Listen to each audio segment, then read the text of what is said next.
Adam Butler. Hello, sir. How are you? Good. How are you today, man? My one of my fellow frequency theorists and explorer of oddities.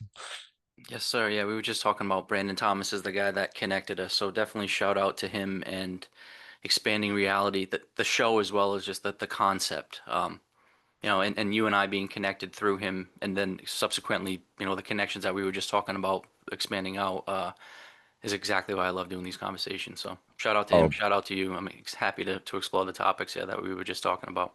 a billion percent. Yeah, absolutely got to start out. Shout out to Brandon Thomas of expanding reality for sure. Drop the link to that and the frequencies. I'm sure frequency theorists is sure in there. Man, that dude, there's all sorts of stuff we can get into. I guess probably maybe the first area. I don't know if you want to give a little background. I like the assumption of everybody's seen all of your material already in baseline for a go marker, but it's up to you, man. If you want to give a little breakdown or Yeah, no, I think it's important because we were just discussing before we recorded about how both you and I are relatively new to putting our face on a screen or a camera and producing content, whatever, if it's in the form of books or videos. And uh, I think the importance of us sharing our message is that everybody does have a unique message, and it doesn't have to conform to the societal box that everybody seems to, not everybody, but such a large percentage of society fits in. And you and I think, are a perfect example of share your voice if you feel as though you have something to say. And I felt as though I had something to say really a few years ago when I had a complete life transformation. And, the whole reason why I'm talking to you was introduced to Brandon, and kind of, I guess, why I'm out sharing my message is I was in a really dark, shitty place. I was anxious, depressed. Honestly, I was suicidal. And at 40 41 years old, I had that proverbial midlife crisis where I really just wanted to end it all. And I go over in my book some of the details, and I'd be happy to go over all of them, but I do want to preface it with it was all to my own making. It's not like woe is me, the world kicked me in the junk. Just the opposite. I was a drunk, narcissistic, belligerent asshole that destroyed absolutely everything in my life. And um, becoming sober was a huge part of that, but shrooms and DMT, probably in particular, really was the complete perspective and shift in everything in my life. And that happened, you know, probably about, like I said, 3.5 years ago. And uh, I took a year off from work. I traveled the country. I lived out in my car. I lived out on beaches the whole time, kind of exploring myself, and came back with some realizations that life could be beautiful once you kind of got out of your own way. And that's when I wrote Butler's DMT Field Guide, which is a brief introduction to DMT, as well as some of my personal stories. There's recipes in it if anybody's interested in how to make that plant-based medicine. And since then, yeah, it's been a hell of a run of awesome podcasts, awesome friendships, trip to Monroe Institute, crazy DMT entity experiences, and conversations like this. So that's that in a uh, nutshell. that's an amazing journey. First, second, the overlay with the Monroe Institute is amazing too, for synchronicity wise. Just because a while ago I started looking into their stuff like about 97 myself, but like I'd be curious to hear if the overlay or I mean if there any territory where the institute and or the in the wild studies like kind of commingled. I would assume so, but the institute specifically, I've never been myself to the actual facility, but I've heard a lot of good stuff for sure. Yeah, I think it's whether it be psychedelics, whether it be the Monroe Institute, whether it be just deep meditation, prayer, yoga. For some people, it's religion. For some people, it's karate. Whatever. And part of my message is that there's not one set way. Psychedelics and DMT, and maybe a disclaimer before we get too much further. Psychedelics, in my opinion, are not for everybody. It's not the magic pill. DMT is definitely not for everybody. And there are ways of kind of clearing the plaque and shit from your life, having this awakening, so to speak, having the change of perspective that I mentioned that I had. And there's many ways of doing it. So psychedelics is one, Monroe is one, um, and I went to try to see if there were any similarities, and there certainly were. And I'd love to kind of get into both of those stories, but yeah, I think that now the continue thing, and we talked about this a little bit before recording, is there's a lot of this ancient or esoteric knowledge that's kind of been not hidden, but I guess that's a definition esoteric, but more just not certainly not taught in schools, certainly not talked around most dinner tables, that basically expose or show that we as humans are way more than our physical bodies, that we're connected to something greater than, that once we can increase our five human senses to an elevated state and then add a few more, there's really no limit to what our human potential can be and then to what our experiences can be. And now I've kind of just really dedicated my life to pushing those boundaries and enjoying the hell out of it as I take all those trips. So yeah, Monroe was just kind of the next natural, easy way of trying to get a better connection to my body. I never really drew the parallel before, but I would say it's a solid one. The mystic there, the esoteric learnings and the mysticism schools with Monroe kind of as like a parallel, like I the knowledge is out there and or like it's there to be learned, but I think once like to the astral projection or like remote viewing, non-locality a body thing, like once you see it, you see it kind of everywhere. Hmm.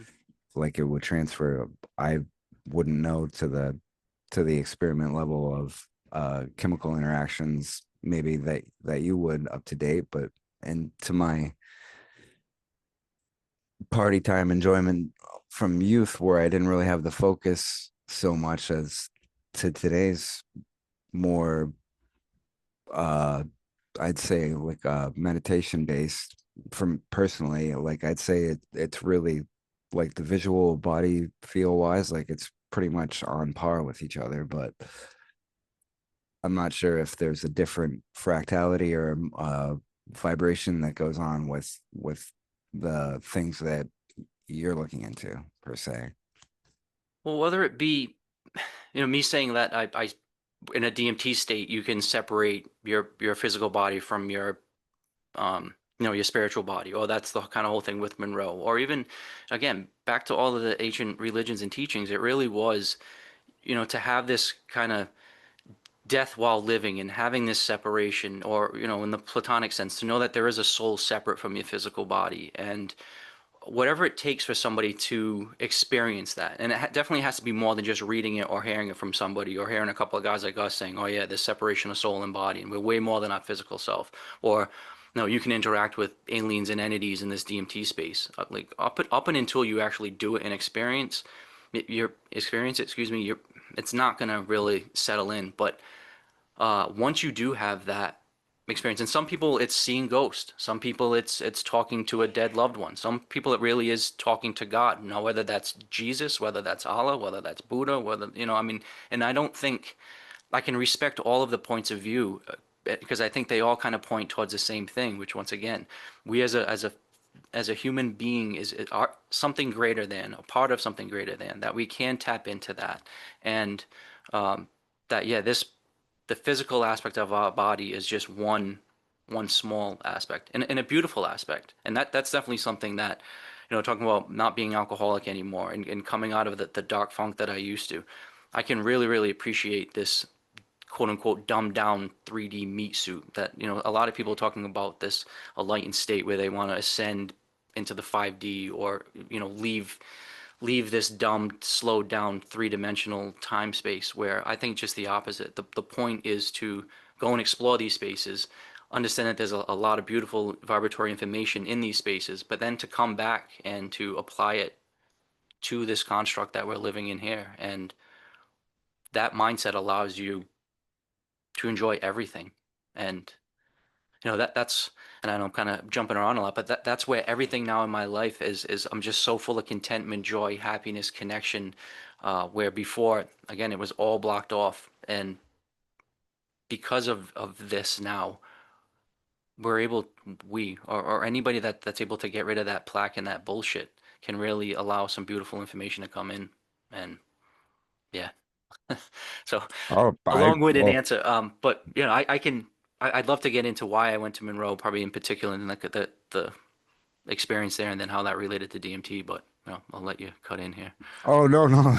I was gonna say that I would say that there's a couple points where I was about to say something and then you finished it off what I was thinking anyway, but the way the energy comes across to each person and the like maybe you needed the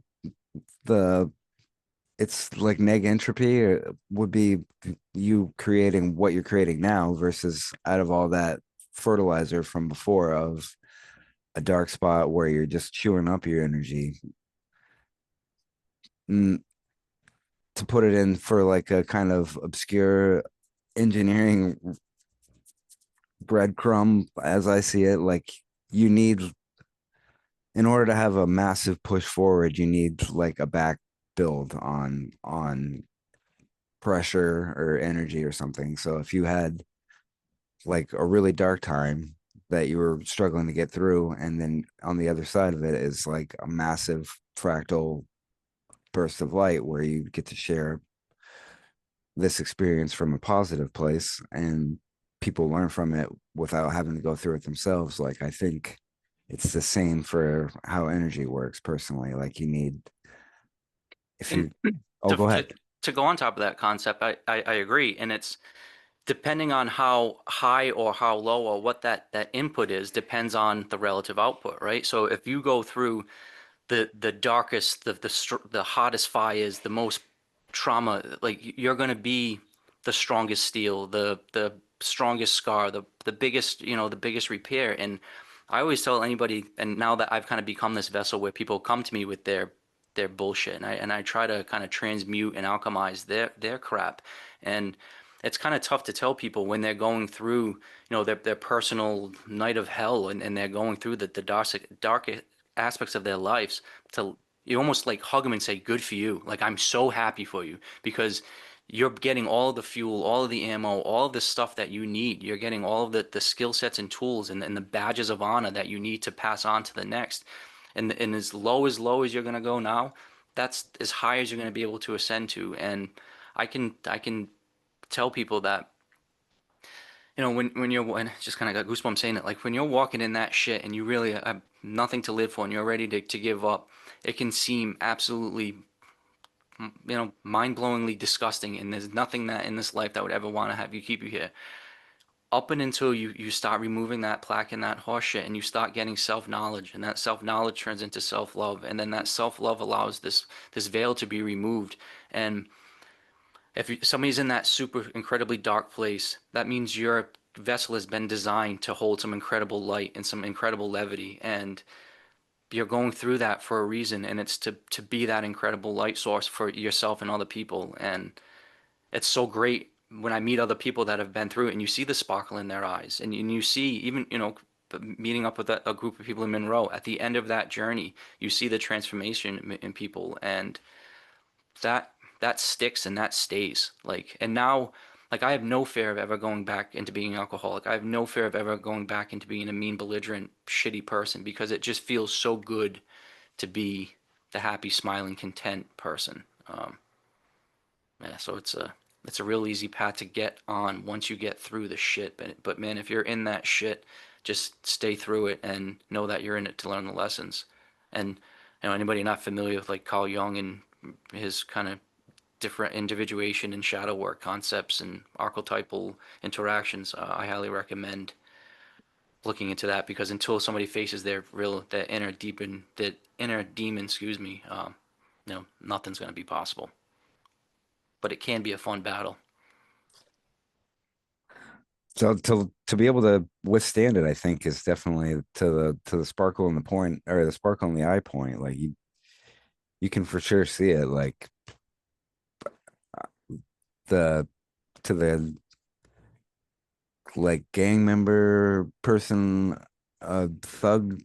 You can see people that have caused violence. To the other end of it, you can see people that have helped people get away from that, like from in war situations. Like there's different sparkles and different levels of fortitude, but you can definitely pick it up. I totally agree with you there. Like you like this person has been through the fire and definitely is not a chode. Like gets bonus props to me from me for it. Like I'm like stories like yours are inspiring. Like it, And I give people, I didn't realize I didn't stop being an asshole until I was 41 years old. So like you got to give everybody the space to know that they're in their own personal journey at their own time. So uh, I try to give people the time to whatever learn their own path. Definitely can't force any of this shit down someone's throat. It has to be something that they want to learn. But well, that kind of goes to the other Monroe thing. And again, I don't claim to be a professional on any level, but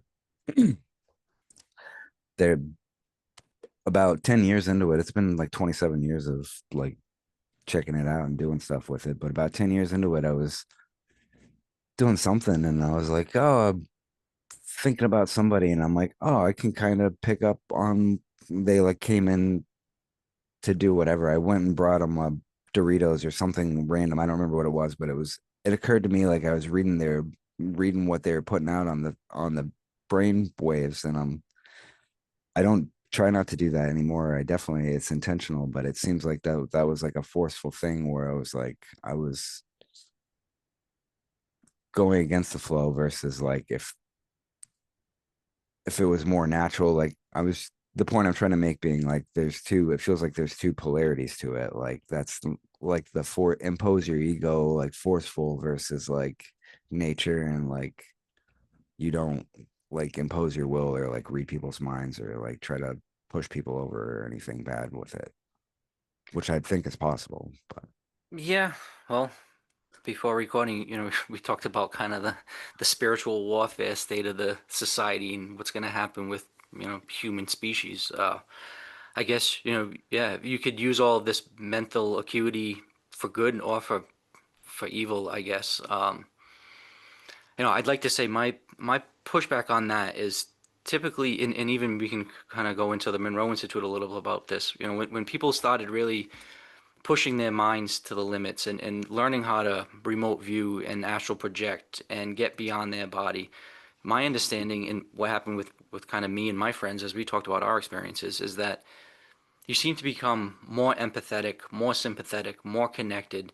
You start saying corny things like we're all love, we're all, and that's one of the similarities to the psychedelic experiences is that you do kind of come back with this innate natural feeling of love and connection. Now, can that be overridden by greed and money and manipulation? Yes, I'm not that naive to think that that doesn't happen and can't happen, but it seems to be that once you make that connection to source, that typically overrides any human hierarchy of somebody telling you what to do. I mean, once you connect to God, like who gives a shit what your boss says, or once, you're not gonna steal from the little old lady just because some guy tells you to. Like that you're gonna have to answer to that at a higher plane, so to speak. So um, I'd like to think the plan is to keep ascending with our abilities and our consciousness, and that would add to less fighting, less evil, and more love and connection.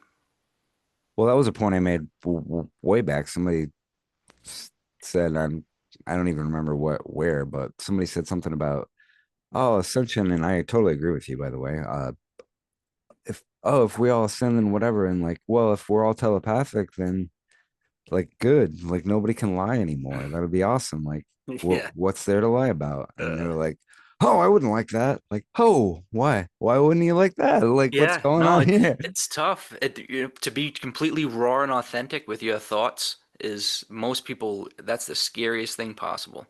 But I don't know, it's needed. And I think, that's the conversation that was had or that you can have about, years ago before society kind of grew into what it is now when the cavemen were just sitting around a campfire and there really wasn't language or written word. it really was telepathic communication. So you know if somebody's staring at your food, if they're looking at your woman like they want to go have her, or if you know that it's like you start reading people's minds, and I think that's why they were way more connected to just the universe itself, which over time we've gone away from that. Which again, I that's probably my one of my biggest messages too is put down the phone, put down the computer, connect with nature, and shut your eyes and pray or meditate, whatever that means for you, because that's when you're going to get your greatest insights. I totally concur. Well, I've for years I've been making that point for like, oh, whatever, maybe some people see UFOs, maybe some people don't. And like that being the case, how often do you see people just walking around looking at the sky just in general? Like it's rare. Oh, but the phone thing, yeah, is aside from attention jacking, like and or like energy farm, basically, it's definitely disconnection from source as I see it. Like I've had a lot of insights and just sin blasts, wonderful, just waves of relaxation, sitting by the water, like nothing, not doing it, just looking at the hill maybe or Well, then you're staring at open a rock. to the synchronicities of the world, to and I use the word God or source usually, and I know that's going to be subjective to everybody. I don't really, apply it to any one religious, creed, but uh, yeah, if you can get open to that. And maybe a simple analogy is like I studied entomology for almost 7 years. So I can go into the woods and I know where the bugs are, where they're nesting, what stage they're at, just by like the sounds where they may be.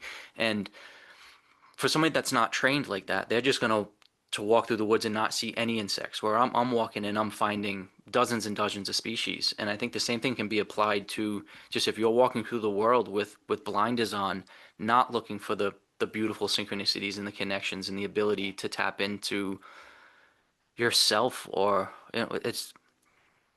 it's hard to kind of put into words, but once you get that information from not TV, not from a radio, not from another person, and not just necessarily from your other internal voices in your head, but from something greater, you really start seeking it out. And when you just like anything with practice, you can you can really get incredibly deep. So, whether it be lucid dreaming, getting into DMT, for using the Monroe, you give that some time and dedication, and I guarantee you're going to have some incredible return on investment.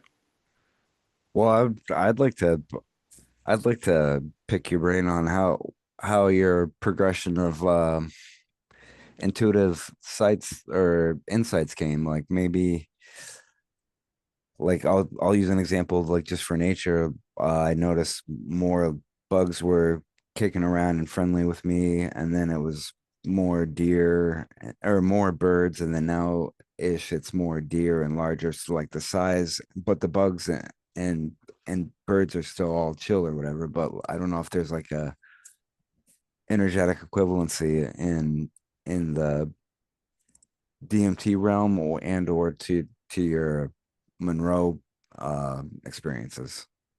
I think they all kind of add up to being exposed to our human senses at elevated and refined states. So, normally dialed up to 10 in our normal walking waking state. When you get into a deep psychedelic state or these elevated states through Monroe, you realize that you can take that dial and dial it up to 100 or 1,000 or keep pushing it. But I think probably the biggest mind blowing kind of epiphany that happened with me was, wait, there's way more than just these five senses elevated, and I don't necessarily have a name for them. So there's definitely telepathic conveyance of information. There's definitely coherent vibration communication of information where it's just transferred by literally vibrating the same way.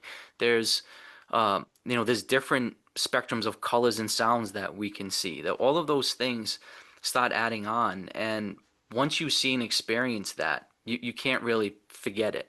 And I've taken all of these experiences when I'm kind of in this elevated state and take that back to my everyday, like I said, in my everyday life, and you're able to kind of tap into them because you know that skill set is there or that superpower is there.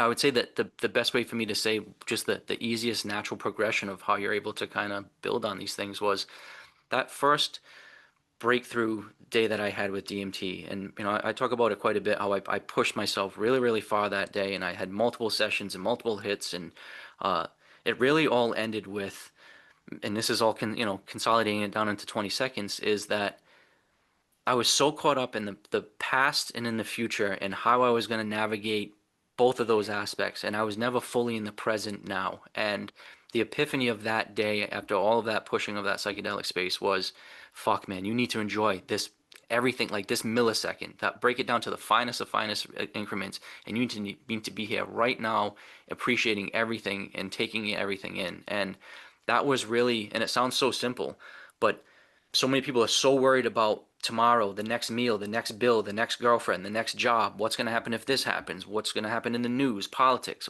social media, all that shit. Did they like me? Did they not like me?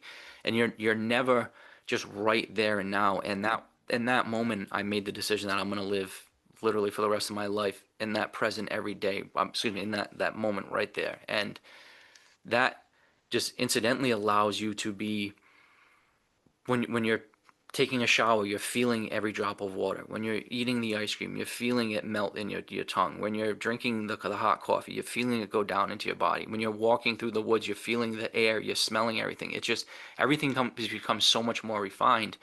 And then again, you just keep leaning into that. So with the deep meditations, you learn that the inner sights are just as amazing as the exterior sights. That the sounds in your brain, that's just your internal ticking, is this cosmic sound that is an amazing thing to go by.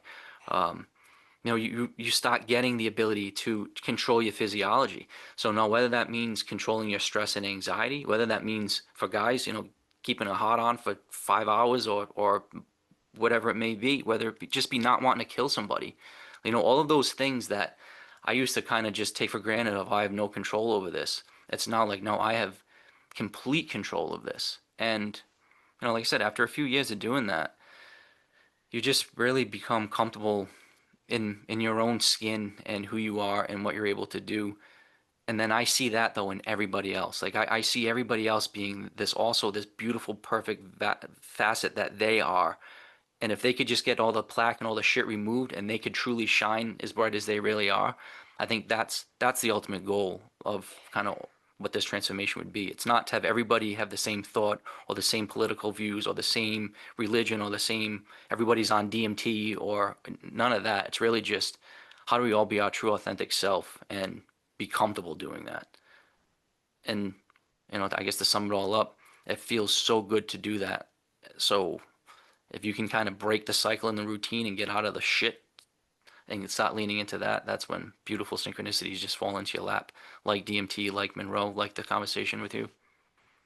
Dude, well, I'm grateful for it first, and like second, I was gonna say the color aspect of it, like I think sharing like helps people realize that they can remove the plaque. Like, oh crap, wait, it's possible to get it off there, but to the new color aspect, without living in the past or going forward in the future, I think seeing them in some capacity, like either meditation or like DMT or however, like, oh, there's different colors out there. And then recently, I think it's called OHO. There's a new green that they've just found. Meanwhile, like guys like us are like, oh yeah, I know that's from sector 8B of over in the cube quadrant. Like, yeah, that's a great color. I love that one. Like it goes well with this other new pink that we haven't found yet. Like, Well, from an engineering standpoint, and I know, and I think that's where I love having conversations with all different groups of minds. So whether it be you or a young woman who's a teacher, or an older gray beard older than me, but from the engineering standpoint from it, um, and like Aldous Huxley had a book, The Doors of Perception, back in the day. He kind of popularized this idea of the fact that our consciousness being like a reducing valve. And so I guess there's a couple of things to, I guess, appreciate there. One, that consciousness isn't coming from in our brain being projected out. It's on the outside and we're kind of receiving it in. And if you agree with that concept, and I do definitely agree and kind of lean towards that way, that in order for us to survive and for us to survive optimally, we need to screen out so much of the information coming in, not only the electromagnetic field from the lights and the sounds, but just all of the different, I mean, just what we know. So X-rays, gamma rays, ultraviolet rays, and then all the other stuff that we don't even have names for and what are out there that we have to remove whatever 99.999% of what type of information and vibrations are out there just for us to live and function as a human in this environment or this dimension that we're in. And I think that's a pretty easy concept to agree with and understand, just because think about how different, just by putting on a pair of night goggles, we can see differently. Just by putting on a different pair of, ears, we can see things. Or even just animals. I mean, animals have a whole different range of senses that we do. So they're interacting with this physical environment, receiving information on many other ways than a human has the ability to. So you just kind of extrapolate that out. And so what is the dark matter? What is the glial cells? What are the junk DNA, quote unquote? That all this other 99% of stuff, uh, I think is just we don't our human senses, for right or for wrong, aren't tuned into that, and I think it's for our survival, and I think it's in order for us to interact in this 3D. But that's where intentionally tuning the station and intentionally refining the radio or the wavelength of information that we can tap into this, that gives you the ability to tap into that other 99%. So whether it be ghosts or entities or aliens or Bigfoot or past selves or future selves, I think all of those are possible. And I know to some people that all of those sound completely crazy, but it's not. I think once you loosen up that reducing valve, open up those filters, that there's really I don't want to say there's no limit to what you can let in, but man, you can see some crazy shit. Well, having experienced like ghost energy as a kiddo and full craft pretty much the whole my whole life. Like I saw a bunch last night, gratefully, and streetlight phenomena and stuff with like lasers. I wouldn't try to convince anybody of their position if they say they agree or disagree with me, but like having firsthand, like, wow, that's definitely, I don't know what's going on there, but like it appears like there's a hand and I can put my hand right through it. Like, that's not normal. It doesn't happen normally, but I just put that in the old contextual log here and And like, that's the oh, thing, to have the humility to say, hey, you don't have all the answers, but also not just ignore it, sweep it under the rug and be like, oh, I didn't see that. I didn't see that. It's like, no, if the book got thrown off the bookshelf and there's no wind and there's no whatever and there's no mice pushing it from behind, I don't know. And maybe that's a foolish example, but I've had, quite a few examples in my life that let me know that not only I am way more than my physical body, but that, yeah, there's definitely non-physical, non-corporeal, sentient beings, entities, whatever, that are able to convey information to me. And instead of running from it, again, I lean into it. I don't have I don't have fear. I have curiosity. I feel like if I go in with respect, with reverence, with love, with the desire to, shed light, that hopefully I'll get received with that. Knock on wood. oh, right. Oh no, the weirdest example I could throw out personally, that and it's all around the same house as some more stranger, stronger paranormal activity. But I found a nickel on the ground or on the counter. My buddy was sitting in the room. I was walking through the living room. I just flicked it like you heads or tails a coin. Landed. I watched it land on his chest, and he picked it up, and he's like, "Holy crap, man! Where'd you find this?" I'm like, "I was just over there," and he held it up, and it was a ring. I'm like, that. I just flicked a nickel on your chest, and he's like, "Dude, I lost this ring like 4 years ago or something." I'm like, oh, "That's weird." Okay. Yes, but now, so like one of two things. You're either telling like a really creative story that's false and you're just like trying to tell something to sound like whatever, or that's really what happened in your experience. And it sounds like it is. I'm giving you the benefit of the doubt, and it's like, Oh, my buddy will jump right in and tell me too. Like he's like, yeah, so it's like what the fuck? Like how does shit like that happen? And it happens to you, to me, and to everybody, but you just have to not brush it off. And I think that's this weird thing now too. Well, not weird, but and I don't have terms for it. Just like it's it's a moving term, whether it be God or consciousness. But is it? Are we living in a matrix? Are we living in a simulation? Is it? If it is a simulation or a computer system, is it made by God anyway? And I don't act like I have an answer or a theory for any of those things. I just know that there is something, some not even computational, but something greater than just my physical body that is controlling the shit around me. And I think that's very clear. And it's almost like sometimes it's like to the point where it's Truman Show. Like, hey guys, you left the audio boom right there. You can see it, or like you can't be that completely obvious, or. And I guess maybe the Monroe Institute, we keep talking about it, so we'll kind of lean into it. That was one of those things where just like DMT, it kind of fell in my lap where if you start hearing things two, three, four, five, six times, if you start having again those synchronicities where the universe is kind of like nodding you like, hey, you got to do this, you got to do this. And Monroe was one of those situations where all of a sudden I just heard it three or four times within the same week. And then I started looking into it and I was like, wow, these people are saying they're having really similar experiences to what I see in my DMT realm. Like this is really psychedelic.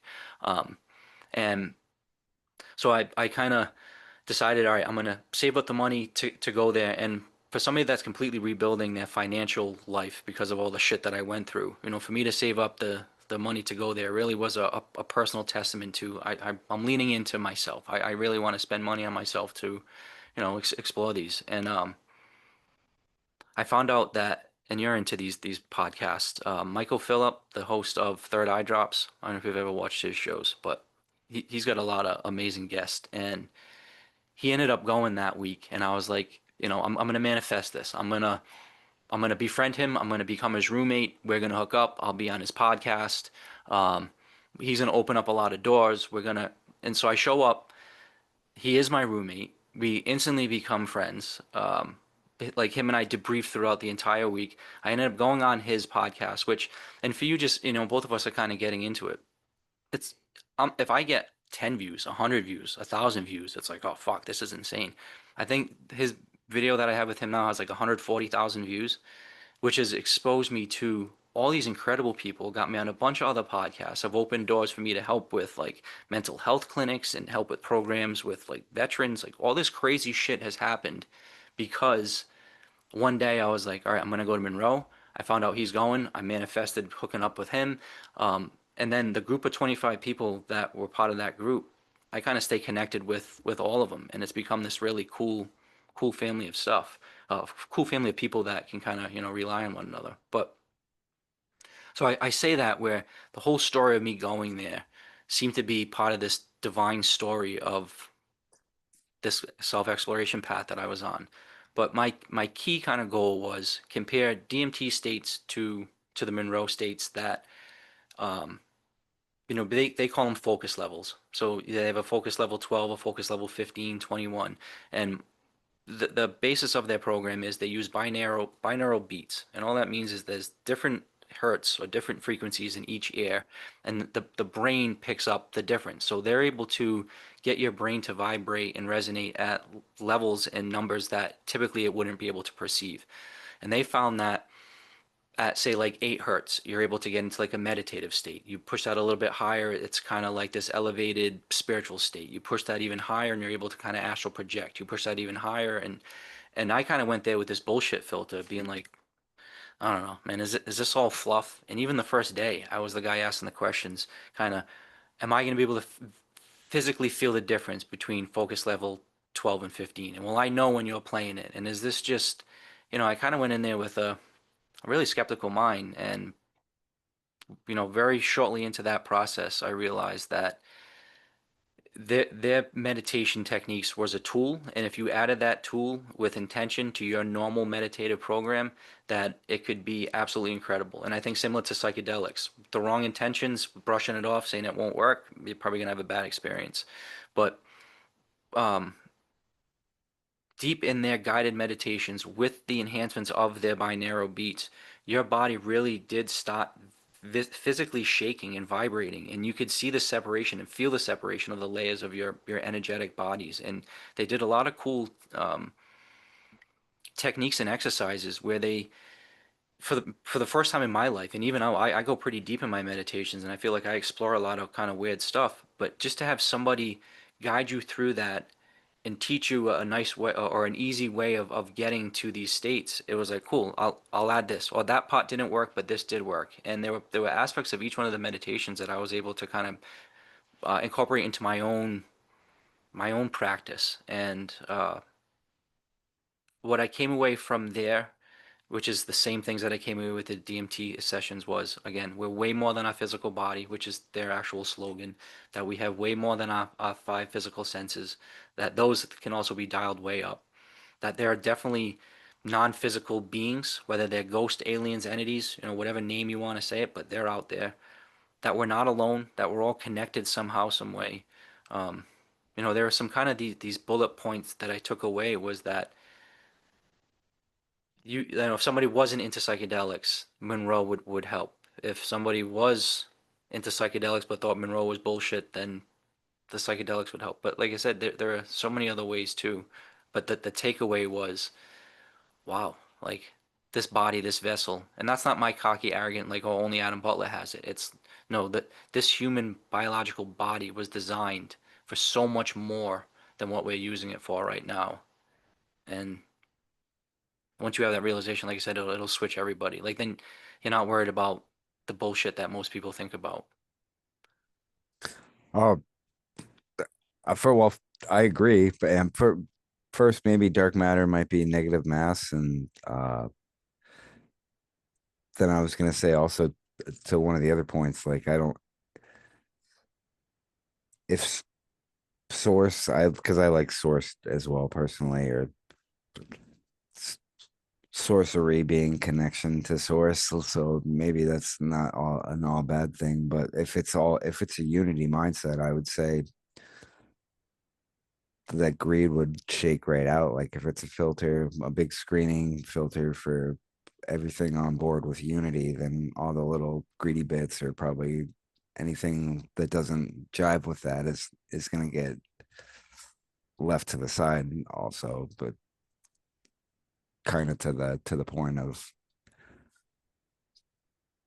you you where you would be drawn to at like any parts of your life, maybe at the as an analogy, any parts of your life you're enjoying it, you're like, all right, I want the Monroe and I want this alignment with the Monroe, and then all the crap falls out, and then whoop, you got this clump of solid atom energy left over. You're like, all right, that's what I'm working with.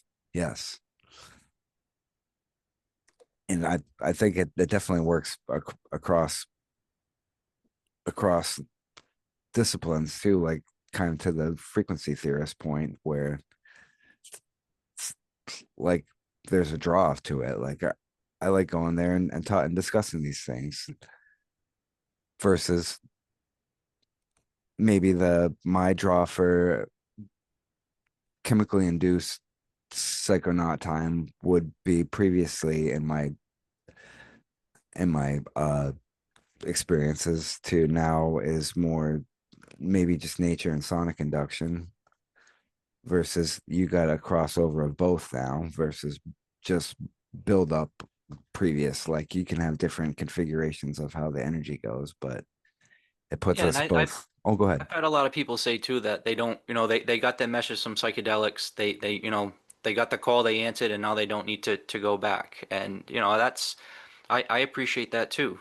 So I don't think you necessarily have to do shrooms every day, all day, or the only time to get to these states. I think, and that's kind of the beautiful point. And especially with DMT, one of the aspects that I find so interesting is that it is endogenous, that it is produced naturally in your own body, and that with proper breathing and prayer and meditation, that you really can get a pulse of endogenous DMT. So the point of all of this would be, yeah, to naturally be able to do it without headphones, with the binaural beats, without exogenous DMT, without having to do shrooms. The point would be just to be able to sit there and make yourself resonate and vibrate and get to these elated states. And I think that's probably more of what was happening back in the day when people had the time to go into the caves for weeks and weeks, or go into the woods and not come back for a few seasons. But Well, that was the other point of it too, is or that I remember being a poignant thing that stuck with me was like you don't, and it goes to meditation too, I suppose, but you don't you don't take mushrooms or anything to like if you're in a bad spot, like it's like you're letting the mushrooms take an atom trip, and you don't want to feel like I'm in a bad mood today, and like I'm all funky, like you know what's gonna turn it around for me, like this, like no, it'll amplify it. a That's what, hundred yeah, percent, a intention hundred and percent. environment, setting, that's all definitely big with anything, but certainly with psychedelics. I was gonna say that to that point, and like you wouldn't offer it a bad like man, this is I'm swimming in a river of poop right now and I have a headache. Like, all right, here, come enjoy this with me. Like, how's that gonna go? How do you expect that's gonna go? Like, you got more poop and your headache's worse now. Like, and you didn't sleep. Like, darn it.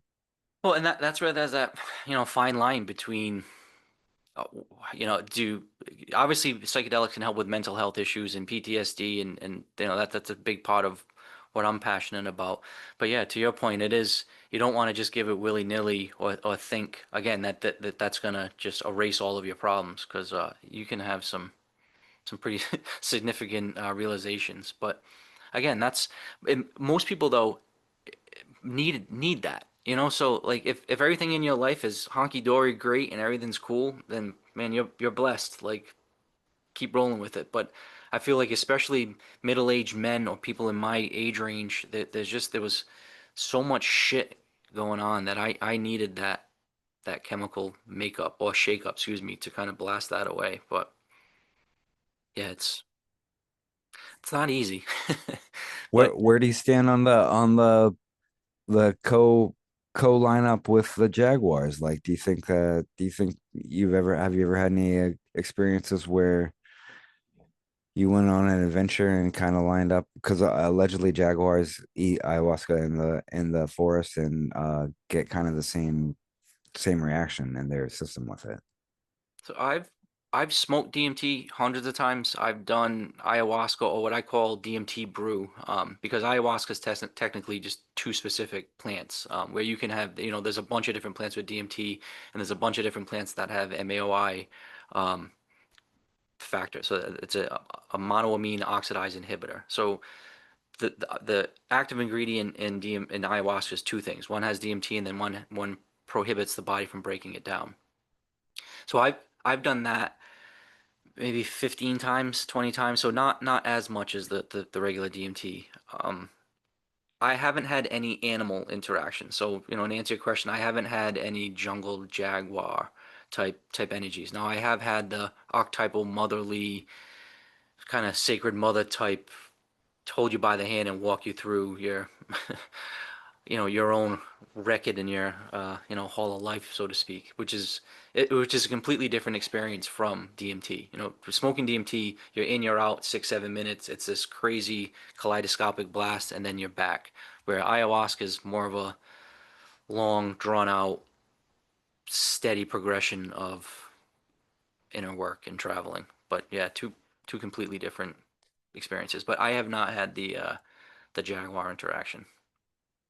That sounds now I didn't know the distinction personally, but now that sounds similar to the do they take for that study where they have you heard of this? I would assume the study where they give people an extended drip of where it's not just in and out, it's like 2 hours, and then allegedly they come back with similar messages.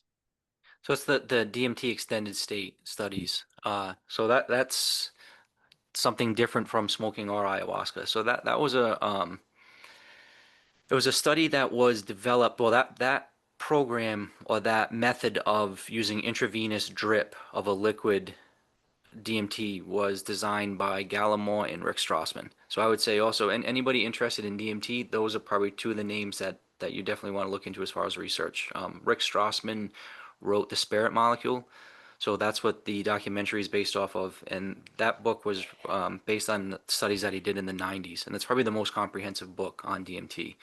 Andrew Gallimore is also a academic guy that studies a bunch of different, he studies like neurochemistry and like computer computation programs and stuff, and those two got together and figured out a way to take normal intravenous drip techniques and apply it with DMT, so that way these people can kind of go in and ideally map the environment, and that's kind of the ideal goal, is because with DMT you're in, you're out, like I said, it's 6 7 minutes.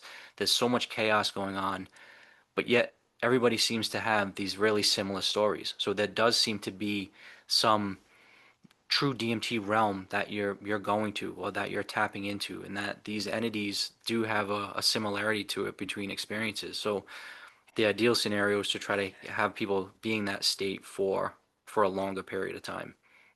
So in theory, you can be in it for a half hour or 2 hours or however long that drip is, because it keeps your body at that level state.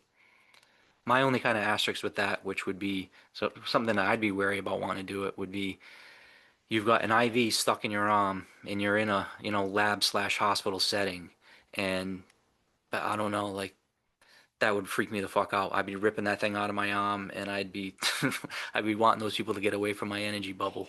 So, you know, I think, but now I guess maybe to their credit, they are they started a company where they're I think it's like New Nordics or something, where they have an island out in the Caribbean where they're trying to do that program in a more comfortable, non like lab hospital setting. So you're doing that drip, but you're sitting next to a running waterfall with palm trees type deal. So, but yeah, there's a lot. So between smoking DMT, which lasts 6 7 minutes, the ayahuasca, which can last 8 hours, 12 hours or more, to the DMT extended state, which is however long they want to drip it, but then back to the endogenous DMT, so what we create naturally in our own body, and that's probably the most interesting aspect of all of this, which is that we have that pharmacy right in our body, and for somebody that's experienced doing those pulses and feeling what it feels like to get your body to kind of vibrate and put out its own DMT. It's awesome. So there's ways of experiencing that feeling in a lot of different modalities. Well, kind of the pulse point. Now you brought it up. Now I'm curious about the lasers, man. I want to. I've seen all sorts of stuff about the laser experiments, and I'm pretty versed at staring into lasers myself. Well, yeah. So you may be the perfect guy to Oh bounce yeah, that off. the cross hopefully translation. Maybe I'm not. You said maybe you've looked into that before, or I did. So the gentleman who's kind of responsible for bringing this to the world, so to speak, I guess, is his name's Danny Goler, and he found that one day he was smoked a little bit of DMT and was looking at a laser kind of diffracted off the wall and saw something unique and specific that popped out, and um, he's kind of making a documentary about it, and this getting a lot of people to kind of look into it, and the truth is a lot of people are seeing what people are calling a code, or calling he's calling a code of reality to try to put a term to it, but I don't he'll be the first to say he doesn't know what it means, what it says, what it's a code for. But I got exposed to him in the code because he was somebody that was out talking about DMT, and he was also talking about, I thought, talking about it in a responsible way. So I reached out to him to go on his show to have a discussion primarily about mental health and DMT and my own experiences. And we had a really good conversation that had really nothing to do with the laser. And uh, afterwards I just told him I had interest in it, and that I'd give him my raw authentic bullshit filter, and but if I didn't see it and I called bullshit, then I would say that. And um, he sent me one of his lasers, and it's not one of his lasers. It's really just, instead of having like a pinpoint, or if you shine it on a wall, it's really thin. It's a diffracted laser, so it's like a 3 inch or 4 inch band. So it's a really thick, and it's just a matter of the filter that it goes through. And you can buy them online. You can make them yourself. They're really inexpensive. So he does sell them himself pre-made, but he also has all the parts and information to make them yourself. So he's really not trying to promote his own. He's really just trying to have people have access to see it. So um, I got the laser in, and my intention was, all right, sit down and let's see what you could see. And the first thing I want to say was anybody that's doing this, you have to have respect and reverence for DMT first and foremost. That has to be paramount. In my opinion, I wouldn't just start smoking DMT just to find the code or look at the lasers. Uh, it will overpower everything. And I say that because the first time I sat down, I took a big rip, and I was just like, no fucking way am I looking at a wall, looking at a laser, trying to focus on something. So I immediately laid down, enjoyed my session, and then came back out. And again, that's the beauty of it only lasting a few minutes. So then I kind of said, all right, we can't go full blast. So I dialed it back the next time I took a rip. And, so I still took a couple hits, but I didn't go full in. And that's when I saw something different and unique from anything that I've ever seen while looking at the laser or looking in the DMT space. So the first thing that, how he describes it is, remember the Magic Eye books from back in the day where there was that Oh yeah, image that was I kind still of have some. Oh yeah. so perfect thing where if you look right at it, you're not going to see the image, but you kind of have to focus like you're looking through the window or looking kind of beyond the object, and then it'll pop out. Or if you're looking through like in a microscope and you're trying to find, a certain aspect of a cell where you have to, scan through the levels of the cell until the thing you're looking for actually comes into focus. And that's pretty much what happens with the code. It's not on the surface of the wall, or it's not if you look way at the bottom, like in the back of it, it's kind of in the middle layers in this weird space in its own dimension where this code kind of comes through. And I say code, and this is where I want to kind of get your take on what you think lasers are. So the pushback typically when people hear about the laser is that there's always chaotic swirling movement in the laser. There's always like the movement of the photons or whatever makes up a laser itself is constantly moving. So it's not going to be static, and that anything that goes against it. So if you blow smoke into a laser, or if there's dust particles in the laser, if there's anything in it, you're going to see all this sparkling kind of weird effect. And I think that's normal. You always see that. When you smoke DMT, there's always this crazy morphing, moving mandalas. Everything is morphing and shifting. There's no like um, set structure to anything that's happening typically in the DMT space or in the swirly chaotic movement of that laser. What appeared to me is as I'm looking through it was a very distinct grid-like structure of straight up and down columns. So, and when he talks about the code, he talks about like the Matrix movie where you have that raining code dripping down. And that's really what it looks like. Like this steady columns, this distinct pixels in those columns, and these symbols are raining down. As the symbols line up left and right, that was also creating like a snake-like movement or like a lightning movement that was causing lateral movement of the symbols as well. So I'm looking at the swirling chaoticness of the laser. My mind's kind of looking at all the crazy mandala shit. And then all of a sudden, there's these perfectly right angle up and down columns. There's a rigid structure with a set of symbols that had its own set of laws that was right there. And that's the big takeaways. I don't know what the symbols were. I don't know what they mean. I don't know how to interpret it.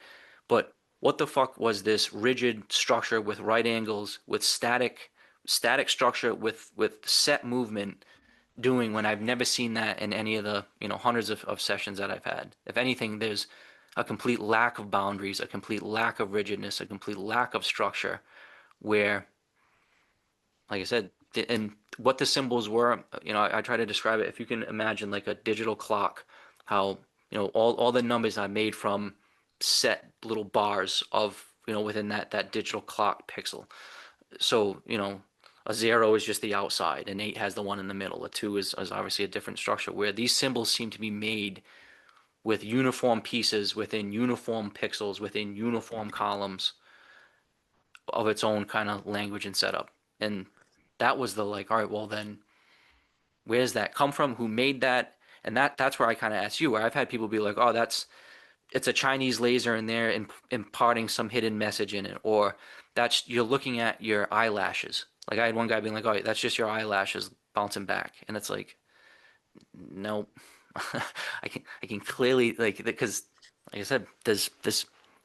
Why is it stationary and why is it a structure when everything else is? And it Dude, stays like you can move the laser, and that the structure and grid stays where it is. Like it doesn't move. You don't shine the laser and like the grid moves with the laser.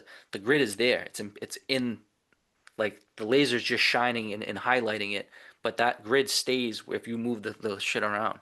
So if it, well, I've done that. I've done that with the magnet, and it's localized to wherever it is around. But it sounds like you're describing a friggin' standing wave, dude. Like it's if all I right, had so what is that? I never heard that. like Or that's what like that? it's like the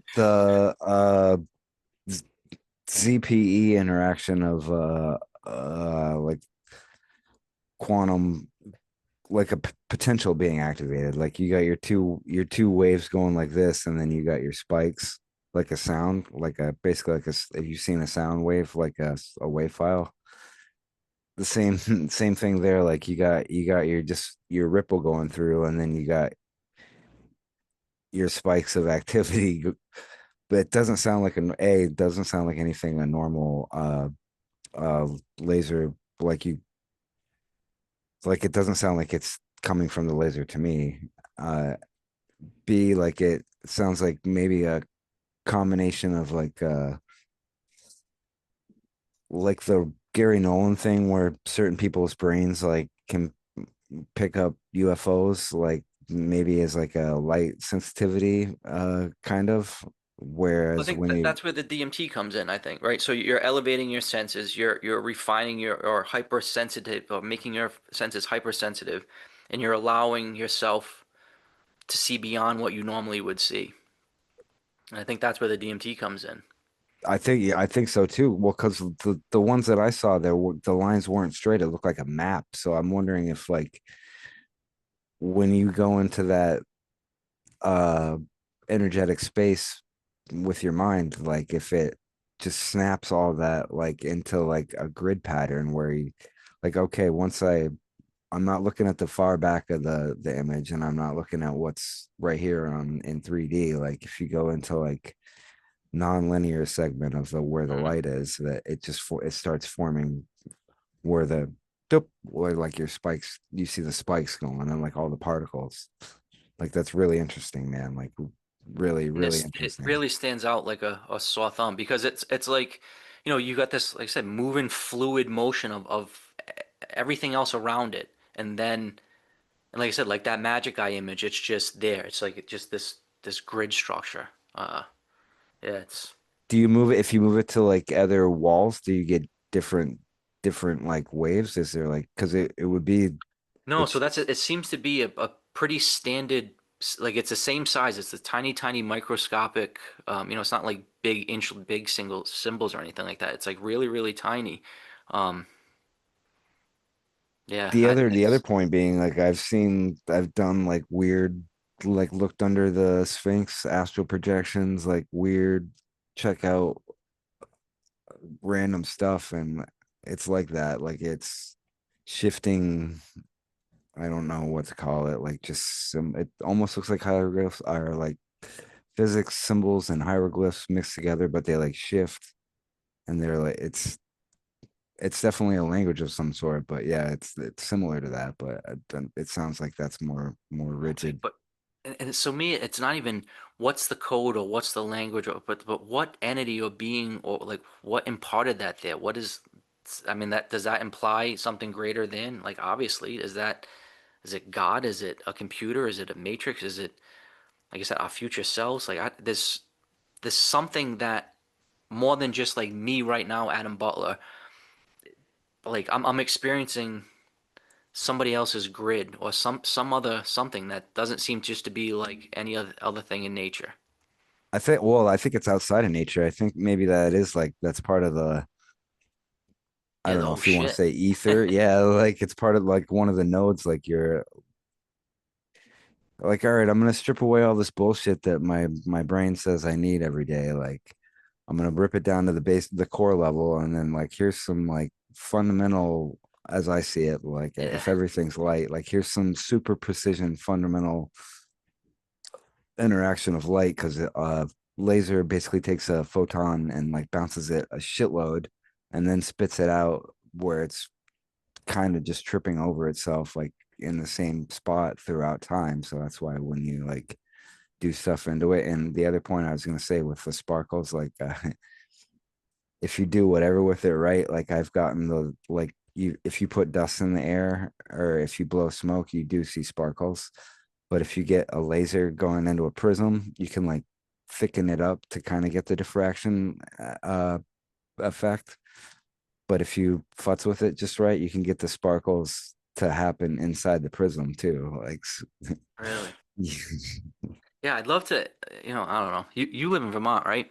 yeah, oh yeah. We're throwing too much shit out there, but I mean, I'm in Oh, I North, don't I'm care. on the East Coast too. So I mean, who knows? Maybe we meet up someday, have a coffee, and I'll bring the laser and just because I do think, I think do you, there's an argument like, do you need DMT to see it? I think probably with practice, again, if you get yourself to an elevated state and maybe even get your brain to produce a little bit of endogenous DMT, I think I'd like to think people can probably see the code without the need of DMT. Like I'm pretty confident that I could probably get into a state and do that. I'm pretty sure Danny can do it with probably without DMT as well because it's kind of like right now, like I can induce goosebumps almost instantly because I can control that. Or Well, to you know, the other side of it, I could probably show you some stuff with lasers without DMT that like, dude, are you seeing this, man? I'm like, oh shit. right, yeah, and that actually could potentially help with data points too. Like, are you seeing this in other lasers without DMT? And maybe this is, but yeah, it was such a, and I tried drawing it out, and there's like I said, he's making a documentary on it where ideally they're gonna try to shed some light on what other people's stories are putting together, but it just sounds like we're all kind of seeing this the same stuff, and the symbols all seem to be kind of matched up. Dude, But I yeah, got it's weird, goosebumps when you weird, were just weird shit going explaining it. on, man. Well, It's so there's very few things that I don't want to say blow my mind, but it's and there's another story I'll tell you that there's two things that kind of blew my mind recently.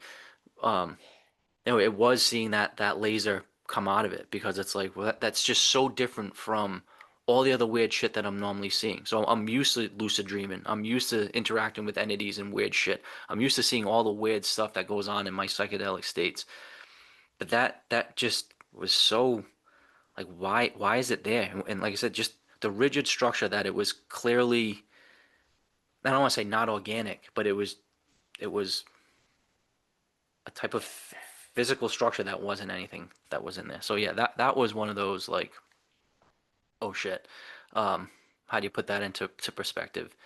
And then I guess the other kind of one that I'm and I asked, I tell the story really looking for some feedback too, because there does seem to be some similarities from what I've heard from like alien abductions and different encounters. But of all the DMT sessions, typically one or two things either happen. You kind of sit back and it's this sights and sounds explosion, like you're in a funky IMAX theater and your body's vibrating all this beautiful ways, and you're kind of just sitting back and enjoying the show. Or you kind of have that breakthrough session where now you're getting in deep into that DMT space and you have the interactions with entities, beings, you have the telepathic downloads of information.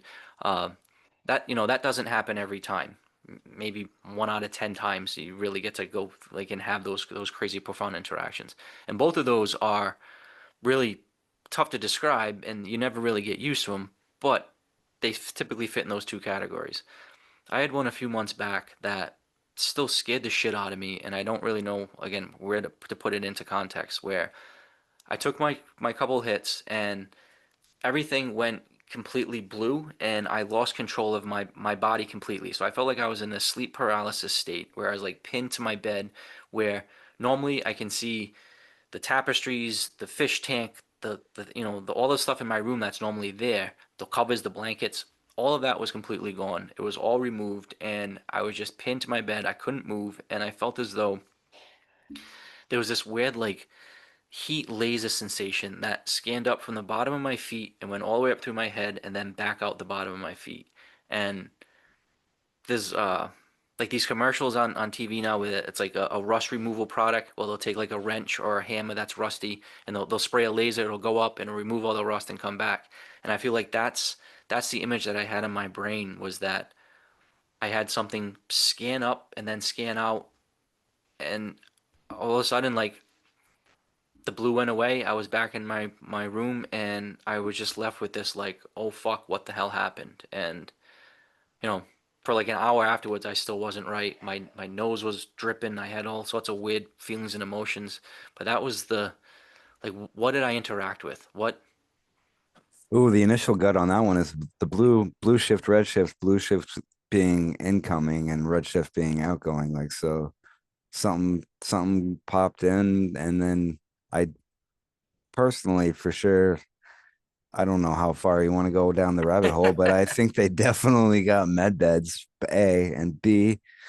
Uh I don't know, just from personal experience that you can do stuff with lasers where you zap yourself like that in that fashion and maybe clear off crud of some sort to proverbially put it. And so I'd trust your gut on that, dude. I definitely maybe it was coming in and blasting off some frequential Klingons, we'll say, like or some astral parasites maybe that you were unaware of. And then afterwards you're like, So two parts of that. I guess I did. So I didn't see any entities or any beings. I didn't like there wasn't any, but I did feel like a presence. Like there was something. Now, and again, I've never been held against my will. I've never been restricted in any way. So that was a weird sensation. Was wow, I can't move, and there was a distinct sense of presence, but there also was a, as shocking as it was, and was kind of like, obviously I don't like to be restrained, but I did feel as though it was like empowering or enriching, or like I felt like the next day I felt better, stronger, rigid. Like I really felt as though I got some sort of cosmic upgrade. And maybe I'm just trying to put that into, perspective to make myself kind of feel better about it. But I did feel as though I got, and maybe this is the best way to describe it. All of the other interactions seem to be like software upgrades. Like you're getting this download of information, you're getting this conveyance of information, this telepathic communication, but it's all going into this same vessel, where that interaction seemed like it was a hardware upgrade. Like this was a, no, we're changing the actual physical structure of whatever the fuck your body was. And that was the first time that I felt as though, something, whatever, I either got a new piece or something was removed, or, well, but that was the other point I was going to make before about the junk DNA is you're probably right. A, that you did. And like the biofield, personally, I believe like you can, like what you listen to for music or nature or what you surround yourself with is like an energetic field around you. But the 24th strand of DNA, I think I was told recently that it just is like, all right, the 24th strand Evan and the 24th strand Adam, like you don't have to activate it, you just have to be it. Like, oh shit, okay, like so that kind of speaks to that point of like if it's if you have it activated already, it kind of I think it's sifts out a good bit of the chaff from your signal or whatever. Like there was a separate point I was going to make there. I totally spaced it, but the energy part of it, I think definitely is really huge. And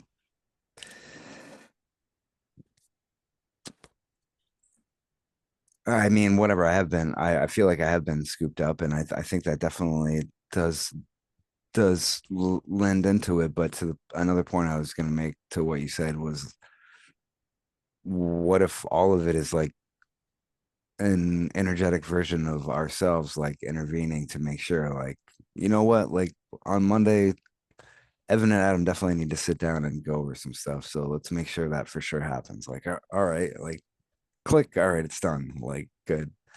Well, all the other crap that was gonna interfere on the radar for static for us, like boop, instantly shut off. Like, so this can happen. Like I feel like there's a lot of those that happen across the board, and like maybe if we miss the boat on certain stuff, like the energy comes in and steps in and makes it happen Yeah. anyway. Well, there was a concept in Monroe about your resonant energy bubble, and you kind of visualized, the energy bubble that you put around you. And once again, a good practice, I feel as though I did that before in my normal, like just meditative practice, but to actually, all right, listen, we're going to lean into it and we're going to make this bubble. But I don't think it's too far-fetched to think how that can really work when you just think about like tuning forks, or you think about the right vibration will make a guitar string resonate at that same frequency, where I think that's really, really important to understand that our body will resonate and vibrate in coherence with like energies and things around us. And that's not, that's just a normal law of physics. That again, that's where tuning forks come in. So I think it's really important to be aware of what you put out, and whether you call it your aura or your energy field or your resonant bubble. I feel like I'm super sensitive to picking up on other people's good and bad, but really, really sensitive to what I allow into my field. And yeah, I think I'd like to think that part of the upgrade and part of the tools or part of the next step in human evolution is to refine our physiology to really whatever vibrate Oh, in maybe that frequencies and was what I block was. out the shit. Maybe the 20, maybe when you got zapped, the or when the zap clearing, like you were already at 24th strand activation level, but like there was just somebody, some astral douchebag out there threw like a monkey wrench into your like one of your gears. Yeah. And you're like, all right, we got to get a bet. We got to get Adam up to speed. So let's go down there and like just hit him, let him hit him on pause. Like nothing against that he wouldn't already approve of because it is you. Well, person like if it's source or something that you're aligned with on a higher density. Like, all right, just pause him up, clear that out of there so we can get the progression along to where it needs to be. Like, click, all right, like zap. Well, Oh and man, that's a shit, I perspective keep shift. going. Oh, that's a perspective that I'm trying to see it through. And, for right or for wrong, or even, maybe the argument of like some of these people that go through psychedelic experiences, is it real or not? And that was one of, I mentioned Rick Strassman in the past. Like all of his volunteers came out saying, wow, that experience was more real than real. And, that's an argument that I don't think it necessarily matters because, is it real or not? Are these experiences happening to me? Is that, this perspective of my laser DMT, alien abduction, is it, there's no one that's going to be able to objectively prove right or wrong or did it happen or not happen. But the truth is that it's changed my life in a real manner, in a day-to-day practical thing where like I I I do resonate in a different way with energies around me. I do have different communications and relationships with everybody that I interact with. I do have a stronger relationship with God or with Source. I do feel as though I can communicate with non-physical beings. Like whether it's complete bullshit or not, I believe that, and it's now made my life full of happiness, contentment. I'm not drinking, I'm not a belligerent drunk asshole anymore. I'm aligned with all these beautiful things, and that's all the proof, in my opinion, I need. So it's like for the naysayers out there, or not even for the naysayers, for the people that haven't experienced this, like so. Wait until you get picked up or zapped. Wait until you're surrounded by blue gel and you can't move your body. Or, wait until you're looking at a laser and then all of a sudden there's something there that shouldn't be there. Like, mm. Then try to explain it, or try to explain it away. Probably more importantly, like I have a hard time explaining it, but I'll never try to explain it away because what the hell? It's there. It's part of my story. Well, I think the authenticity part like really speaks for itself too. For like I've never experienced that, but I've experienced a whole plethora of super weird shit. Like, and I can tell from like you're telling your story, like just the details. Like believe you, and I'm on the same page as far as energetic interactions. But like, I've never experienced that. But holy shit, I could visualize the particles in my head, like red dots. Like, all right, the particles came together like this, and then in my head, I'm picturing like oh shit, like that's got to me, that's got to be some level of telepathic sharing anyway, aside from outside of the normal like meat suit like we're sharing on Earthland right now. Like, and There's I more think out there. Yeah, Oh, that, but that 100%. again, that filter that we have is, what's the other 99% of information? There's a lot out there bombarding us.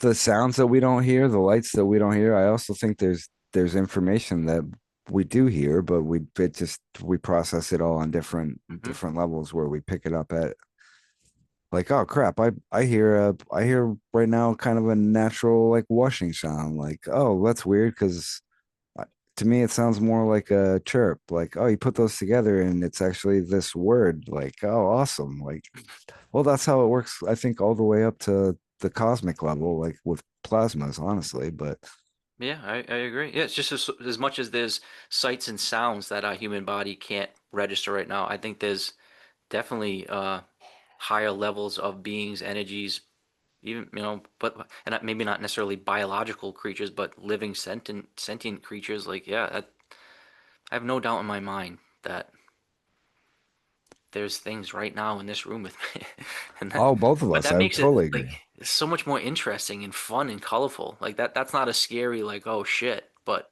you know, it's a definitely a unique way of living.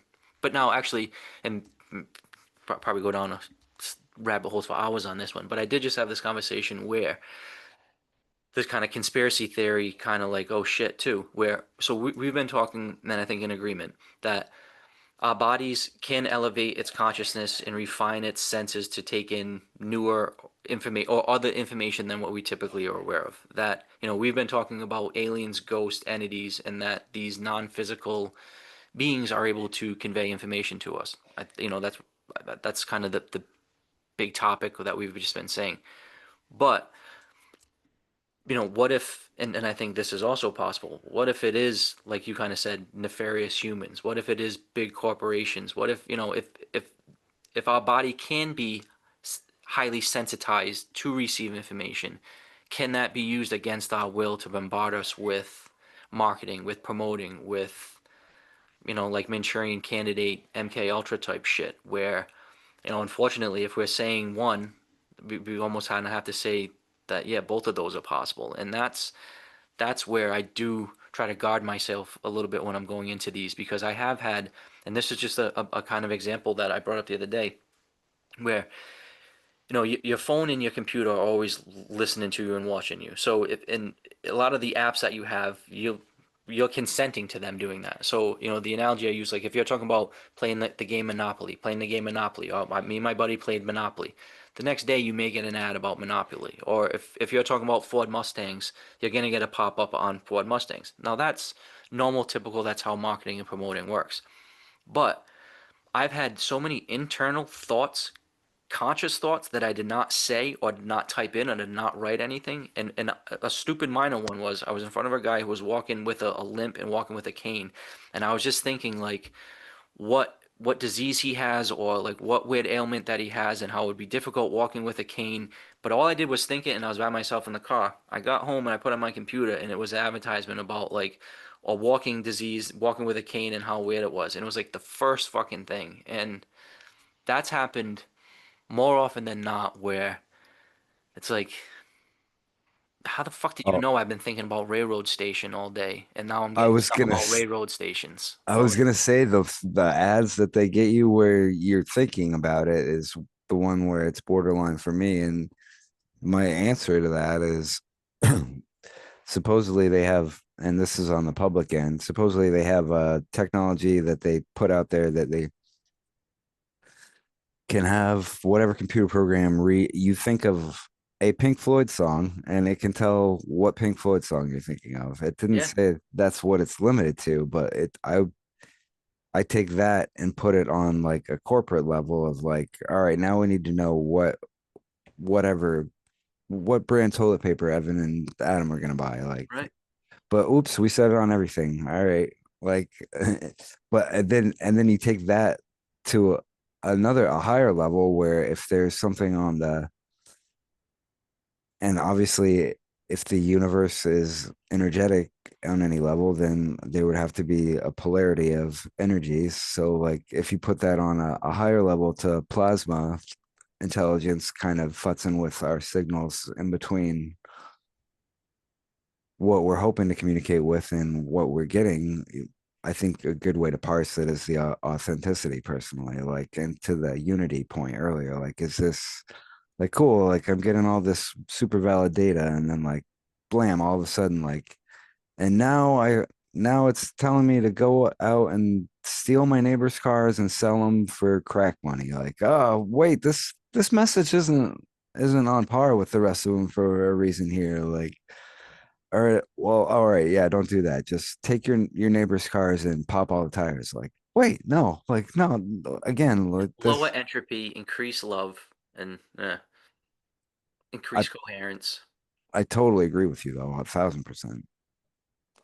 Yeah, but that's the scary part, and not to say that I'm immune to it, but if I'm talking about this, I'm aware of what my abilities are. At least I can maybe defend myself against it a little bit, or at least kind of I can mentally say "fuck you" to them the same way they can try to get into my mind. But you worry about the sheepish masses of people that could be potentially just manipulated and pushed. But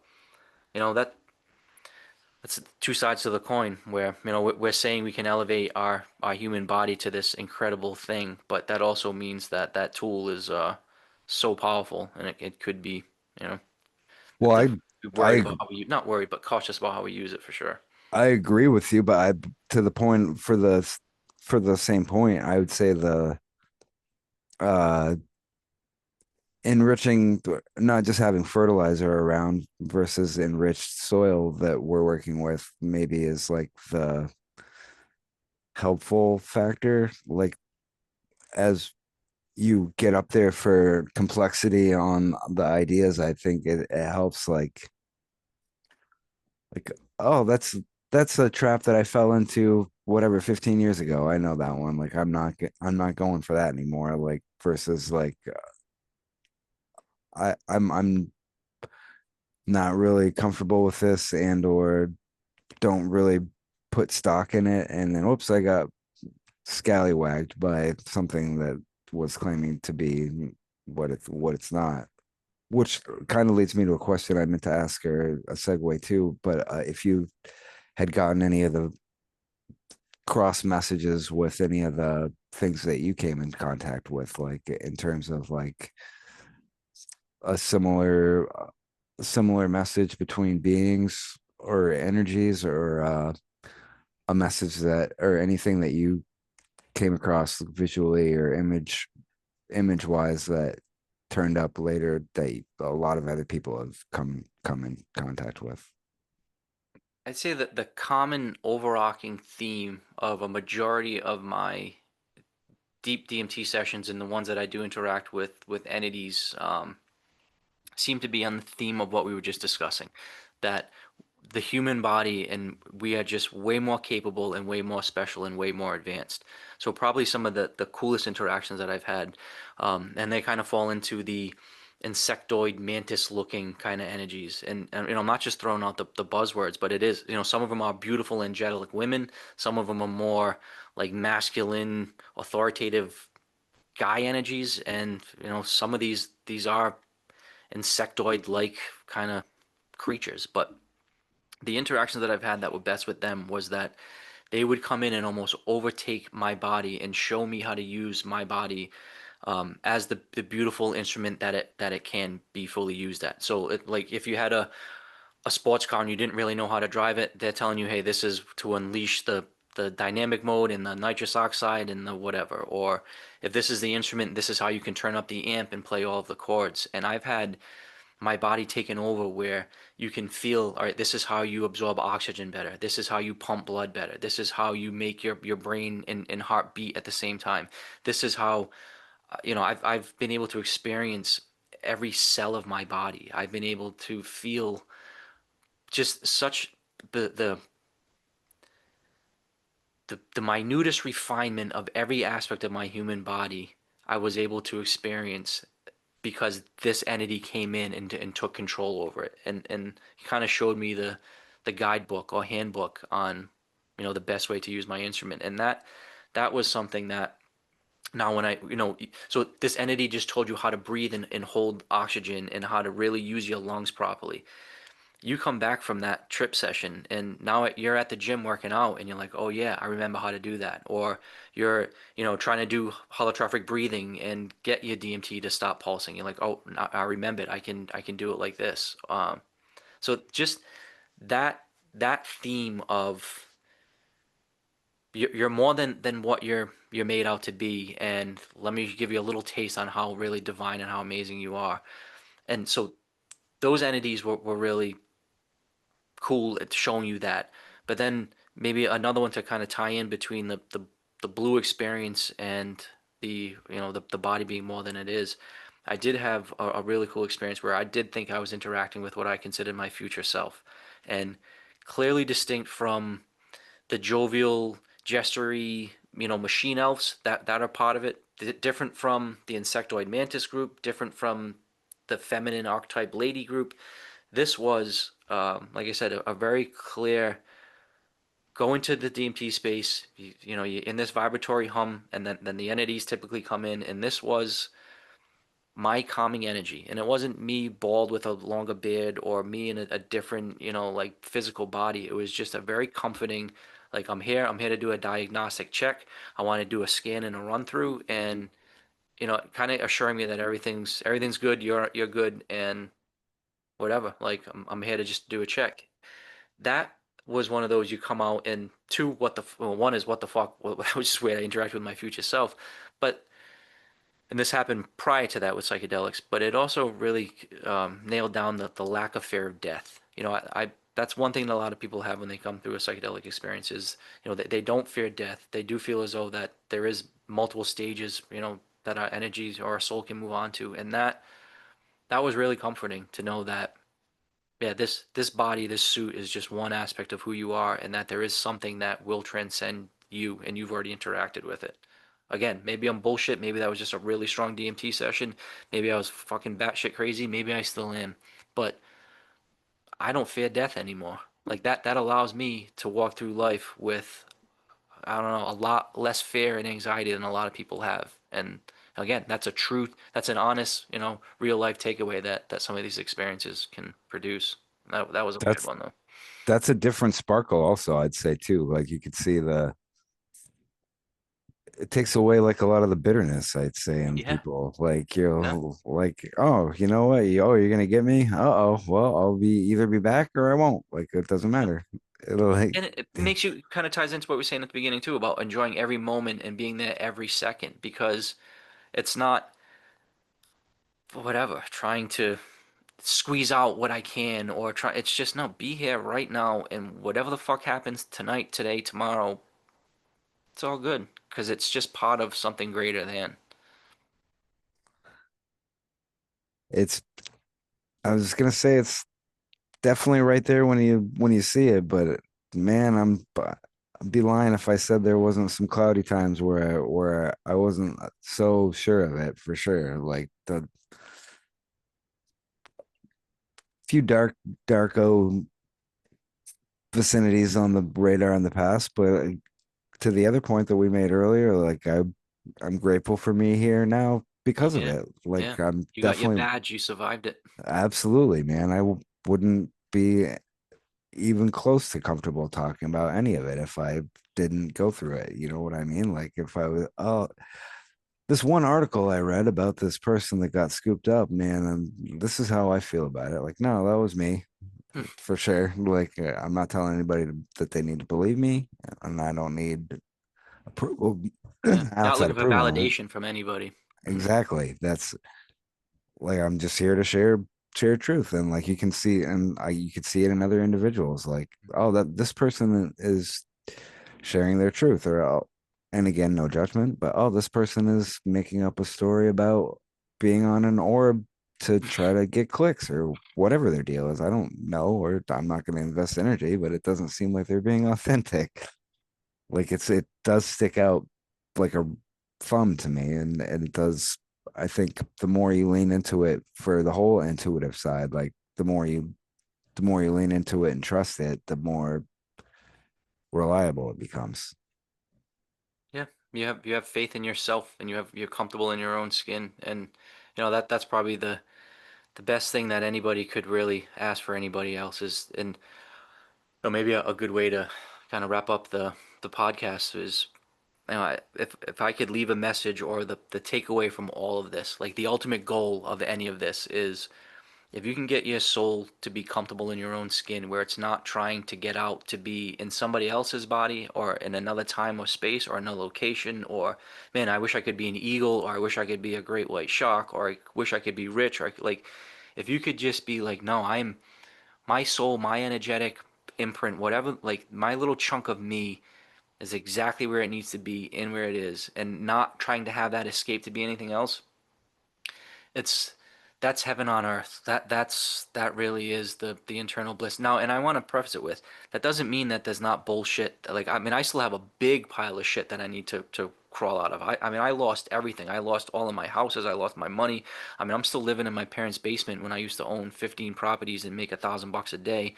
Now I'm working for $20 an hour. So I'm not this like, oh, got it all figured out. I'm still rebuilding my life, and I don't have all the answers. But what I did do was stop banging my head against the wall, stop sabotaging myself, stop limiting myself, stop being my own worst enemy. And now I approach every day with a clarity of thought, and a happiness, and an intellectual curiosity, and that's priceless. Like, that is, like, I'm so happy I went through all the crap and got all these gnarly tattoos and lost all the shit, like all of that, because now I can walk through each moment happy that my soul is exactly where it needs to be, sharing the exact message. And if and that's going to be the beautiful thing, is that that's completely unique and individual for everybody. And everybody just needs to lean into that. And if everybody shines their own awesome, unique light, man, what a cool, iridescent, sparkly globe this could be, you know? Oh, dude, I totally agree. And I think the ones like yourself, they managed to stay happy and be a bright light as extra example setter. Kudos for in my book, man. It definitely, I think it resonates triple hard for folks that once you've been, if like you see somebody maybe having an experience like walking down the road, somebody's having an experience like you've had in your past, whereas somebody else might be like judgment. You're like, Yeah, dude, lean in, here at give least him a I'm hug gonna, and buy him a sandwich. yeah, like here's a lunch, man. I've been there, dude. That Yeah. sucks. Well, that's why we're connected. That's what, I ended my book with the chapter Love Thy Neighbor, and I never thought that I would be wrapping everything kind of up like that. But that really is why. No, I'm happy to connect and be friends with you. Once again, Brandon connecting us. Just this whole happy to be part of human society again, as opposed to being on the outside trying to burn it. So, um, yeah, man, I'm happy to support you in your laser experiments, you and your free energy shit, which we didn't even get into that, which maybe we'll have to, I'm sure you're making more videos about that, but there's so much to get into, where I think we're gonna have an exciting 1, 2, 5, 10 years ahead of us, and I'm here for anything you need, and I feel as though I can lean on you, and let's just see some cool shit. Absolutely, brother, man. I'm down to have you up for a pod in person sometime and some Yeah, lasers coffee and and a laser, hell yeah. absolutely look forward to another session. We can get into some free energy or more lasers or whatever you like. And I'm grateful as hell that you made it today, dude. I'm fucking stoked. In fact, man, Me too. absolute No, absolute really, and gratitude. there isn't anything that I'd rather do today, than be here right now, and that's going to be the same thing tomorrow and tomorrow and tomorrow and tomorrow, and just only do what feels good and what feels right, and man, I'll lean into conversations like this all the time. So thank you for the opportunity to share my story, and I know at the end, I mean, you mentioned, you'll certainly give access to anybody that wants my information, and I do want to put this out there. Um, Obviously, if you want to support and buy the book, I'd appreciate that. It's, a paperback, audio version, but I'd also be more than happy to send anybody a free copy. I've sent out dozens and dozens of free copies, whether it be paperback or, the easiest is for me to send a PDF email. So if anybody does want to reach out, whether it be to talk mental health, DMT, or to get a copy of the book, my email is booksbyadambutler@gmail.com, and I'd more than happy to share that message for free. It's not about trying to make a couple bucks per book. It's really about trying to help people. So I do put that out there for your listeners. They get free copy if they want to reach out to me.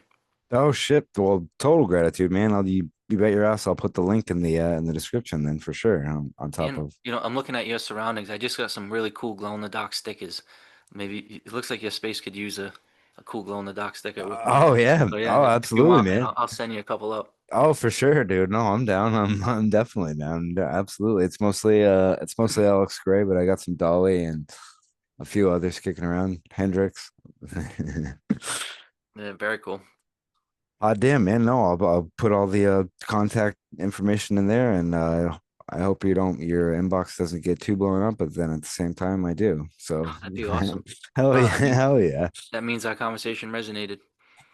That's 100% the goal. I'm grateful as hell that we we got to cover as much as we did, and there's a few bookmarks for a couple episodes in the future if you're game too. So Cool. And I'm just thinking too, and I can send you, an email after this. I've got a couple friends that are into like AI and just technology stuff that I think your type of mind would be able to jive pretty well with. So, even if you're as this show progresses and as you start building your content, if you're looking for people, I could potentially connect you with some, even if it's a private conversation. But I feel like I've met some really cool technological engineering AI like scientific people that are actually trying to like build shit and make shit happen. Um, so oh, I'm yeah. game. I'm 1000% game. Any names you want to throw my way, I'll hit them Yeah, up, man. I'll absolutely. cool. Well, all right, man. I guess we'll enjoy the rest of our holiday day here, and Oh, absolutely happy belabored day. Is that what it is? And I think guess we're we'll call it that. this is a labor of love, so I guess that counts. No, and For that's me. an awesome way where it's like, you know what, whether it be I haven't been happy. Excuse me. Come Monday morning, I'm not upset. Come if I have to work early, I'm not upset. If I have to work late, I'm not upset. If I like, that's the point. Is every moment becomes just be here now and enjoy the fuck out of it. So yeah, it's a holiday day, but it doesn't matter because if it wasn't, I'd be having a great Monday anyway. So, but no, I'm happy to be here with you, and I support your channel and look forward to what you put out. Support you and your books, and I don't know if you don't have a channel though, not yet. Anyway, I just well, started a YouTube channel. you So I, did? I Oh just shit! started because I've done now, fuck, like I've done over 50 podcast interviews. So I put them all on YouTube so that way people have access to them. And I did start making a couple original videos. So like I have a video about the laser experiment. I've got a couple about, my book. I just did one recently with my niece where we talked about some kind of emotional family stuff. So I'm putting myself out there and yeah, Hell yeah, see what man! No, happens. I'll link that too, man. No, for sure. Cool. All right, well, I'll stop the recording here, man. But hot damn. See what the fuck happens.